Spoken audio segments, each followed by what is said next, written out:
हम यहाँ समझ रहे हैं एक साधक की यात्रा का शुरुआत और अंत, कहाँ कहाँ एक साधक को समस्या आ सकती है। पहली बात जो है, साधक जब अपने घर से निकलता है, मतलब जब साधक मन से मुक्त होना चाहता है, तो वो क्या चाहता है? वो मुक्ति चाहता है। ठीक है। अब वो मुक्त होना चाहता है, उसे उसकी सबसे बड़ी रिक्वायरमेंट होती है मुक्ति। ना तो प्रेम, ना प्रेम का कोई चक्कर। उसको ये होता है कि कैसे न कैसे मैं मुक्त हो जाऊं। इसके लिए वो गुरुओं को ढूंढता रहता है। ठीक है। फिर किसी न किसी गुरु से जब वो ढूंढ रहा तो वो मिल ही जाएगा। फिर वो गुरु से मिलता है। अब जब वो गुरु से मिलता है, तब गुरु अगर उससे पूछता है तो वो बताता है कि मेरे को मुक्ति चाहिए। गुरु नहीं भी पूछता तो उसे पता है कि हाँ भाई मेरे को मुक्ति चाहिए, बस और कुछ मेरे को मतलब नहीं है। फिर वो गुरु के साथ जुड़ता है। फिर गुरु कहता है ये कर लो, वो कर लो। तब उसके मन में डाउट भी होते हैं, करने से होगा भी या नहीं होगा, भाई मैंने तो बहुत करा है। तो फिर वो करता है, क्योंकि अब चारा कुछ है ही नहीं। जब आप अपना घर भूल जाओगे तो लोगों से पूछोगे और किससे पूछोगे? उस तरीके से फिर वो गुरु से पूछता है। गुरु कहता है भाई ये कर और वो कर। फिर जब वो करता है तो उसे एक्सपीरियंस होते हैं। अब वो एक्सपीरियंस उसे बताते हैं कि तू एकदम ठीक रास्ते पे आ गया है ना। अब यहाँ एक्सपीरियंस होने लगते हैं और उसे खुशी होने लगती है। अब यहाँ खुशी के साथ जो उसे दुख होने लगता है, उसे दुख इस बात का होता है कि ये मेरे को आज मिला, ये मेरे को पहले क्यों नहीं मिला था। ये हर साधक के मन में होता है। जब मैं 5 साल का था, जब मेरे को गुरु मिला था, तब भी मैं सोचा था कि ये मेरे को आज मिले, मेरे को पहले क्यों नहीं मिले। ये मेरे को बहुत छोटी उम्र में, 5 साल की उम्र में एक लड़के ने भी बोला था, 5-6 साल की उम्र में, कि गुरुदेव आप मुझे पहले क्यों नहीं मिले। तो उसे ये लगता है कि भाई पहले क्यों नहीं मिला। इस बात का दुख होता है कि मेरा इतना टाइम चला गया है ना। तो अब वहां पर क्या होता है, जब उसे लगता है कि ये बहुत बहुत जबरदस्त शब्द है, जब उसके मन में आता है कि मेरे को तो पहले क्यों नहीं मिला, तब उसे ये भी दिखता है कि मेरा जीवन का समय व्यर्थ हो गया। अब जो है उसके मन में गुरु के प्रति प्रेम चालू हो जाता है। अब यहां से चीजें अलग होनी चालू हो गई। अब उसके लिए मुक्ति सेकंड हो जाती है। धीरे धीरे प्रेम बढ़ने लगता है, मुक्ति सेकंड हो जाती है। अब वो गुरु के प्रेम में पड़ जाता है। मुक्ति तो अब भी चाहिए, ठीक है ना। अगर सही मायने में कोई गुरु होगा तो वो तुम्हें बार बार बताएगा कि तुम्हें मुझसे भी मुक्त होना है, तुम्हें मुक्त होना है, बस मेन बात है। अगर गुरु ढोंगी होगा तो तुम्हें बांध के रखेगा, दूसरे के पास न जाना, ये ना करना, गुरु की बुराई ना सुनना। गुरु तो निराकार है, उसकी बुराई करेगा कौन? उसकी तो बुराई हो ही नहीं सकती है।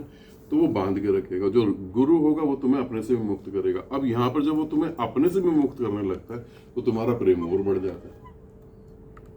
तुम कहते हो यार ये तो एकदम ही निराला बंदा है, ये तो अपने से भी मुक्त करने की सोच रहा है। अब यहाँ प्रेम बढ़ने लगता है। और मजेदार बात है, जब तुम्हारे अंदर प्रेम बढ़ता तो उस प्रेम को तुम 100% एक्सप्लेन नहीं कर पाते। और ये ध्यान रखना, जो तुम्हारे यहाँ पे आ गया, अगर तुम्हें उसे एक्सप्लेन नहीं करा तो वो यहीं बैठा रहेगा। और अगर वो यहीं बैठा रहा तो तुम यहां से तो मुक्त नहीं होगा। क्योंकि मुक्ति के लिए जो है तुम्हें यहां से और यहां से सबसे पार जाना है, तो यहां पे गाड़ी रुक जाएगी। फिर तुम्हारे को वो प्रेम जो है वो एक्सप्लेन करना पड़ेगा। अब उस प्रेम को तुम कैसे एक्सप्लेन करते हो वो तुम्हें देखना पड़ेगा। तुम रोने लगोगे, तुम्हें ही लगे, तुम्हारे घर वाले कहेंगे तुम पागल हो गए। तुम्हें घर वालों की बात छोड़ो, तुम्हें अंदर से लगेगा कि मैं पागल तो नहीं हो गया, मैं उस बंदे के लिए क्यों रो रहा हूं। ठीक है। अब यहां पे तुम जितना जल्दी, जितना अच्छे तरीके से प्रेम को एक्सप्लेन कर दोगे। बुल्ले शाह का पता है, बुल्ले शाह गुरु से मिलने गया था, गुरु ने दरजे बंद कर दिए थे, वो नाचने लगा था पागलों की तरह। ठीक है। उस तरीके से समझो, तुम्हें अपने प्रेम को एक्सप्लेन करना। जैसे प्रेम को एक्सप्लेन करोगे वैसे जो है तुम हृदय से मुक्त हो जाओगे। और फिर तुम फिर आगे बढ़ोगे, फिर तुम्हें शून्य घटने लगेगा। और वो शून्य जो है तुम्हें आगे ले जाने पड़ेगा, वो आगे ले जाएगा, मगर तुम शून्य को भी एक्सप्लेन कर दोगे। ध्यान रखना, तुम शून्य को भी एक्सप्लेन कर दोगे। जब तुम शून्य को एक्सप्लेन करोगे तो क्या घटेगा, तुम शून्य से भी मुक्त हो जाओगे। अहंकार का एक अंतिम रूप है शून्य। जो साधना करते करते एकदम शून्य में पहुंच जाते हैं, उनके अंदर इतना अहंकार होता है। तुम बाकी संसार में देखो, जितने भी संसारी लोग हैं ना, जो वासनाएं भोगते, उनसे ज्यादा अहंकार गुरुओं में होता है,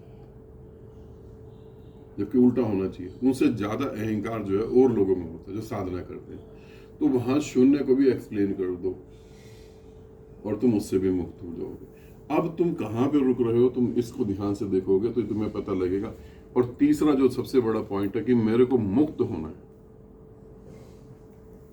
ये बहुत अच्छा है, मेरे को मुक्त होना है, मगर मेरे को मुक्त किससे होना है ये भी तो जरूरी है। मेरे को मेरे मैं से मुक्त होना है ना, और मैं अपने मैं से कैसे मुक्त हूं?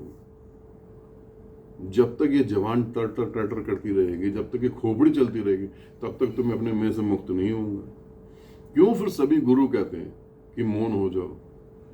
सभी धर्म अलग हो सकते हैं पृथ्वी के, सभी एक दूसरे के दुश्मन हो सकते हैं, मगर सभी दो बातों पे आकर रुक जाते हैं।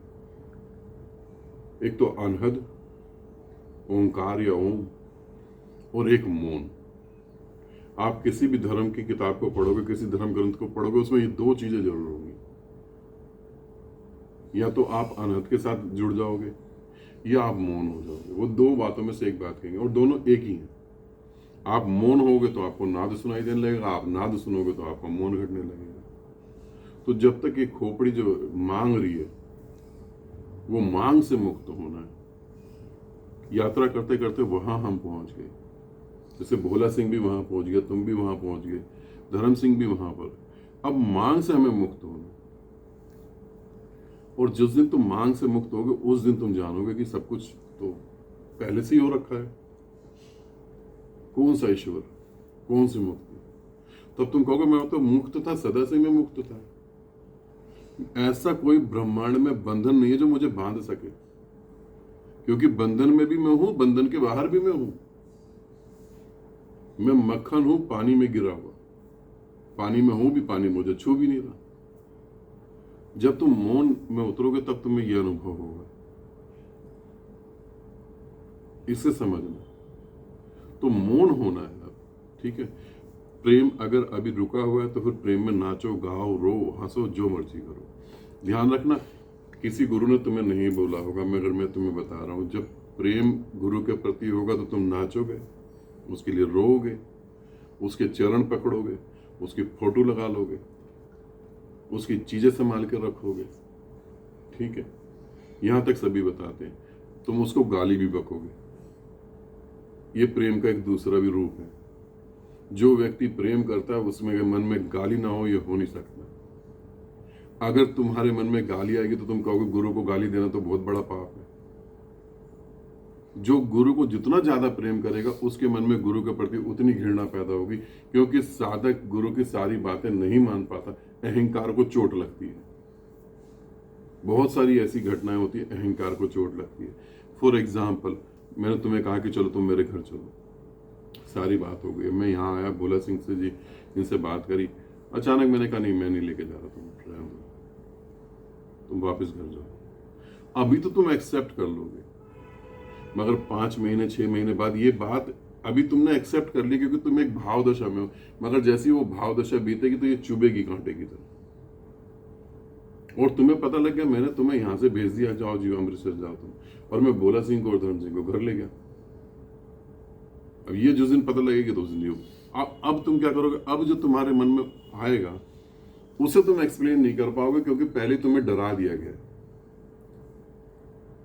जिससे हम प्रेम करते हैं उससे झगड़ते भी हैं, ये एक पहलू है, जरूर है। ये कोई भी ऐसा प्रेम नहीं है जो तुमसे पैदा हो और जिसके प्रति पैदा हो उसके प्रति तुम्हारे मन में गुस्सा ना आए। चाहे वो माँ बाप हो, चाहे पति पत्नी हो, चाहे बहन भाई हो, चाहे यार दोस्त हो, चाहे बिजनेस पार्टनर हो, तो फिर गुरु के प्रति क्यों नहीं आएगा?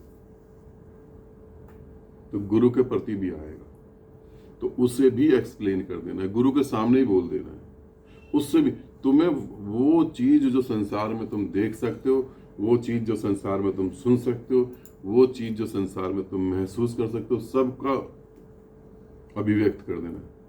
संसार ही है बंधन, और तुमने जो भी पाया वो इस संसार में है, और मुक्त भी इस संसार से तो होना है। फिर संसार की चीज कैसे रख लोगे तुम? तो इस तरीके से तुम देखो, ये 3 चीजें हैं। एक तो मुक्ति की मांग, गुरु के प्रति प्रेम, और जो है तुम कहाँ रुक रहे हो। मुक्ति की मांग, गुरु के प्रति प्रेम और अभिव्यक्ति, इनमें कहाँ पर तुम रुक गए हो, तो वहीं से तुम जो है दिक्कत में आ जाओगे। साधक इन्हीं तीन चरणों में जो है भटक जाते हैं, इन्हीं 3 स्टेप में भटक जाते हैं। उसके अंदर होते ही नहीं, वो कहते यार इतना रिस्पेक्टेड है परमात्मा है, कैसे मैं इसको गाली दे दूंगा। और अगर तुम्हारी गाली परमात्मा को छू भी जाए तो वो तो 2 कौड़ी का परमात्मा, वो फिर कैसे परमात्मा हो। एक छोटा सा बच्चा अपने पिता को गाली दे दे,